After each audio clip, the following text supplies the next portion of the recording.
4 categories होती हैं। जब आप इंटरव्यू देने जाते हो तो आपका एक फॉर्मल अटायर होना चाहिए। इन क्वेश्चंस को फ्रेम किया जाता है ताकि वो समझ सके आपकी पर्सनालिटी, रूरल एरिया से आते हो, अर्बन एरिया से आते हो, एकेडमिक्स में कैसे रहे हो, स्पोर्ट्स में कैसे रहे हो, आपका जो एटीट्यूड है towards life, towards your work, towards your action is positive और नेगेटिव। वो एक बार में आपसे बहुत बड़ा सीक्वेंस पूछ लेते हैं। इससे क्या पता चलता है कि आप अपने यंगर ब्रदर को टाइम देते हो, गाइड करते हो या नहीं करते हो। कौन सी ऐसी क्वालिटीज हैं जो आपको पसंद है, कौन सी ऐसी क्वालिटीज हैं जो आपको नहीं पसंद है, कौन सी ऐसी क्वालिटीज हैं जो आप अपने अंदर लाना चाहेंगे। Must be justifying your statement that maths is your favourite subject.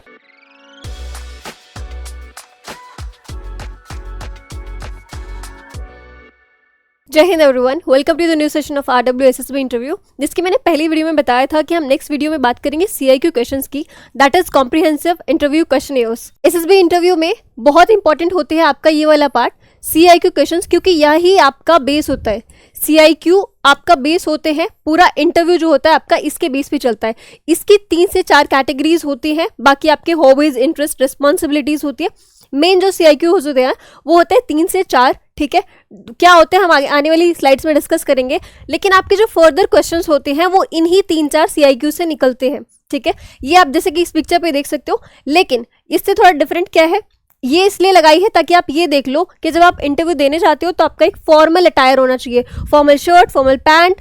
अगर सर्दियों का सीजन है तो आप ब्लेजर डाल सकते हो, राइट। लेकिन जैसे कि आप इस पिक्चर में देख सकते हो, इन्होंने यहाँ पे यूनिफॉर्म पहनी है, बट ये लगाई इसलिए ताकि मैं आपको ये चीज़ बता सकूं कि SSB में पूरे प्रोसीजर के टाइम पे कोई भी ऑफिसर, कोई भी एसेसर अपनी रियल यूनिफॉर्म में नहीं होता। कब तक?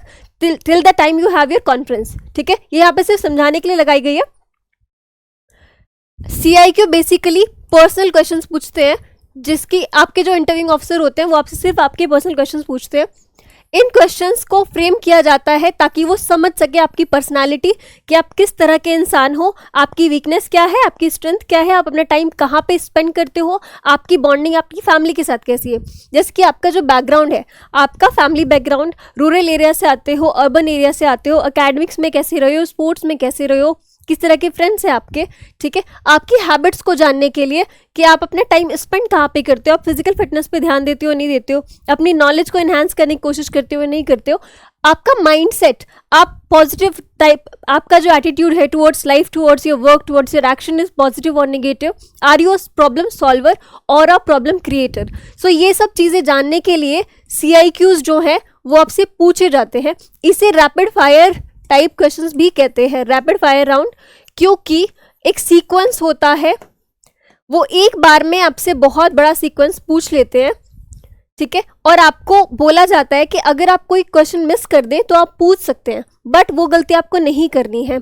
जब आपसे एक बार सीक्वेंस बोला जाए, जिसकी इन वीडियोस के थ्रू आपको सिखाया जा रहा है कि सीक्वेंस ये होने वाला है, ठीक है, तो आपको वो चीज़ें तब आप प्रैक्टिस करेंगे। आप इतनी अच्छे से प्रैक्टिस करिए कि आप वहां पे जाके भूले ना। जनरली जो CIQ क्वेश्चंस होते हैं वो कुछ एरियाज के अराउंड ही होते हैं। सबसे पहले और सबसे इंपॉर्टेंट आपका फैमिली बैकग्राउंड, डिटेल्स होती हैं आपके पेरेंट्स के बारे में, आपके सिबलिंग्स के बारे में, और आपका जो रिलेशनशिप है उनसे। कुछ स्पेस होता है जहाँ पे आपके फैमिली का, लाइक आपके फादर हैं, उनके नाम, उनके एजुकेशन, उनका क्या ऑक्यूपेशन है, उनकी कितनी अर्निंग्स हैं, ठीक है। आपके जो सिबलिंग्स हैं उनका प्रेजेंट ऑक्यूपेशन क्या है, अगर वो स्टूडेंट हैं तो कौन सी क्लास में है, और अगर वो वर्किंग है, ठीक है, तो वो क्या कर रहे हैं, like he is an IAS और ही इज़ अ बिजनेसमैन, ठीक है। ये सब चीज़ें मेंशन करने के लिए स्पेस होता है। लेकिन आपका उनसे बॉन्ड कैसा है, आपका रिलेशनशिप उनसे कैसा है, ये पूछने के लिए कोई कॉलम नहीं होता। ये इंटरव्यूअर जो ऑफिसर होते हैं, जब वो क्यूरियोसिव होंगे तब वो आपसे उस टाइप के क्वेश्चन पूछेंगे। जैसे कि अगर उन्हें पता चल रहा है दैट आपके जो यंगर ब्रदर हैं, he is studying class 12th and you are a BTech graduated, so he will be curious to know that आप अपने जो यंगर ब्रदर हैं उनको क्या सजेस्ट करोगे।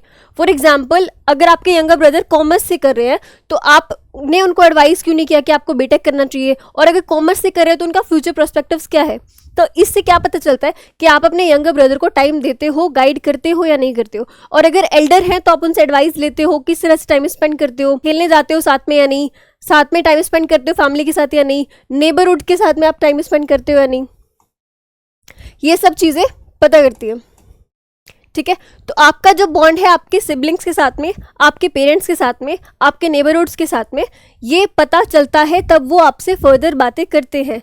और दूसरी सबसे इंपॉर्टेंट चीज़, उनकी कौन सी ऐसी क्वालिटीज़ हैं जो आपको पसंद है, कौन सी ऐसी क्वालिटीज़ हैं जो आपको नहीं पसंद है, कौन सी ऐसी क्वालिटीज़ हैं जो आप अपने अंदर लाना चाहेंगे, और कौन सी ऐसी क्वालिटीज़ हैं जो आप चाहेंगे कि आपके पेरेंट्स में या आपके सिबलिंग्स में उन्हें सुधारनी चाहिए। ठीक है। एजुकेशन लाइफ के रिगार्डिंग किस टाइप के क्वेश्चंस होते हैं, आपकी स्कूलिंग कौन सी जगह से हुई है, लाइक आपका सीबीएसई बोर्ड रहा है, आपका स्टेट बोर्ड रहा है, या फिर आईसीएसई बोर्ड रहा है।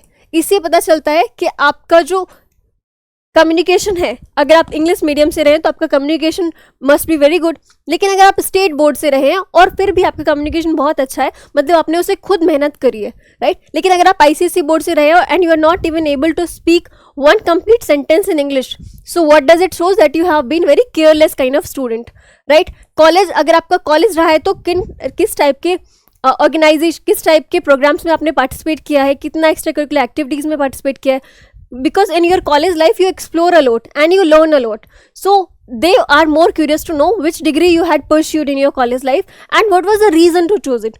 If you had a science till 12th and then you choose arts in your graduation, so they are curious to know why you have taken this decision. Favorite subjects, like in which subject you are more interested. Then if you are saying that you are good in maths, so your score in 12th, 10th and your graduation, if you have done BSc, must be justifying your statement that maths is your favorite subject. Means if something is your favorite, so you should be good at that, right? Second is achievements. If you are a district topper, if you are a ranker, like first rank, second rank, so all this should be justifying that. Or if you do not have any achievement in academics, means you must be involved in your extracurricular activities. Maybe you are involved in games, right? Or you have been into NGO workers, आप NGO में काम करते थे, या अगर आप अपनी life में पढ़ाई में अगर आप कुछ नहीं कर पाए हो, थोड़ा एवरेज स्टूडेंट रहे हो, तो कहाँ पे आप अपना टाइम इन्वेस्ट कर रहे हो। ठीक है। नेक्स्ट इज टीचर्स के ओपिनियंस में, आपके टीचर्स के अकॉर्डिंग आपके अंदर गुड क्वालिटीज क्या थी, या फिर कौन सी ऐसी क्वालिटीज थी that they wanted you to improve, and the point is that they wants to know you in their opinion. Third is friends and social circle, the kind of friends you have, how they describe you and what role you play in your group. If I am a defense aspirant and my friends are pursuing their civil services, right, they are preparing for civil services, my friends are preparing for civil services and I'm a defense aspirant, so I will have knowledge of multiple things. If one of my friend is preparing for civil services, so what will be the edge? I will be explaining him or her about SSB, about OLQs, right? And he or she must be telling me about what? Academics, knowledge of history, polity, geography, right? So if there are my friends and we both have different backgrounds, we both are preparing for something different things, so we will be sharing our conversations, we will be talking to each other and we will be telling that what we are good at, right? And when we have social circle, the kind of friends you have, how they describe you. So what are the qualities in you that your friends like, what are the qualities in you that your friends do not like, what are the qualities of your friends that you like, and what are the qualities of your friends that you do not like. Next is, what are the qualities that you want to improve in your friends, and what are the qualities that you don't want to improve in your friends, and what role you play in your group. So suppose you are very intelligent, so your whole of your group will be dependent on you whenever they are planning to go to any trip, or whenever they are planning to go arrange some party for any of your friends. So they will be considering you as an important person, so they must be taking your advice. So what are the roles when you play, that what are the roles that you play when you are with your friends. Next is hobbies and interest. What is the difference between hobbies and interest? As I have told you multiple times in the previous video, something that you like to do and you generally take out time every day. For example, it can be reading books, it can be yoga, it can be spending time with the family. And interest is something that you personally take out time, like on Sundays you go for any trekking, or traveling, or you can say that painting. So for doing this, you will have to take time. What you do in your free time and how constructive your habits are. So why the interviewer is interested to know what you do in your free time? Because if you are a dedicated person, if you really want to achieve something in your life, so you must be giving your extra efforts to that. If you are a student, you are studying from morning to evening, you're going to college and you're coming in evening, so your rest of the hours, where are you spending them? Are you someone who is doing parties and roaming around with the friends? And are you someone who is taking efforts to prepare for any government examination like CDS, AFCAT? Or are you someone who put extra efforts in gym to make you physically fit? Are you someone who is learning new skills? So where you are spending your time? What do you do in your free time? What are your habits? All these things signifies what kind of person you are. Okay. Next is strength and weaknesses, both personal and professional. Everyone should be aware of your strength and your weaknesses. So at least 5 strengths of yours, 5 weakness of yours. Get to know yourself well. Ask your parents, ask your siblings, ask your friends, your office mates and you yourself, and analyze उनमें से कौन सी common है जो सबके according मेरी strength है, सबके according मेरी वीकनेस है, and reanalyse by your own self.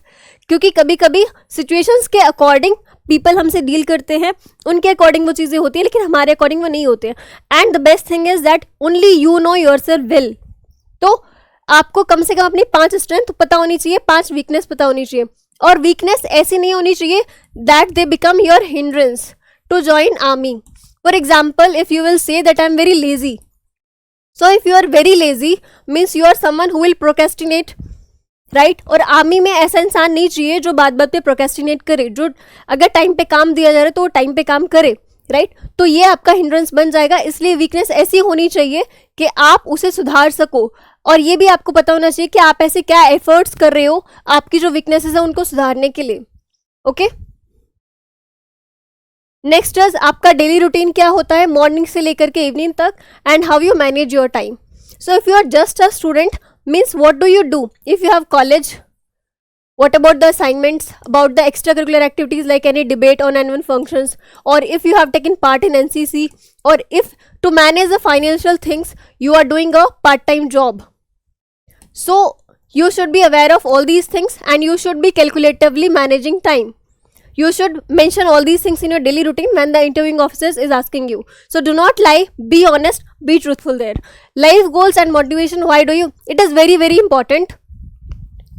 Your why should be very clear. Why do you want to join army? ये बहुत बहुत ज़्यादा ज़रूरी है. आपको पता होना चाहिए आपका मोटिवेशन, आपका पैशन आर्मी क्यों है. इतने सारे प्रोफेशंस में से आपने आर्मी क्यों चूज़ किया, ठीक है? बाकी प्रोफेशन अलग होते हैं, आर्मी अपने आप में एक बहुत अलग चीज़ है. रिटन एग्जामिनेशन क्वालिफाई करना, इंडिया का टफेस्ट इंटरव्यू क्वालिफाई करना, फिर आपको वहाँ तक पहुँचना. So it is going to be a very long journey. Why have you chosen that? Okay. और आपके फ्यूचर प्लान्स क्या है? फॉर एग्जाम्पल वो आपसे पूछ सकते हैं आपका प्लान बी क्या है. तो इस चीज़ के बारे में हम एक अलग वीडियो बनाएंगे. Should you have a plan B और नॉट? ठीक है. तो आपका फ्यूचर विजन यानी आज से 5 साल बाद अपने आप को कहाँ पे देखते हैं. So if you have believe in your preparation, what you will do? Sir, I have done well in complete procedure of my SSB and this time I will be recommended, right? If you have that confidence, और if you find that you have committed some mistakes, so mention it there. ठीक है. Say that, sir, I have committed this mistake in my this task and maybe next time I'll do my better and I'll be recommended. So this is the complete procedure that one should be doing about SSB interview. Thank you everyone.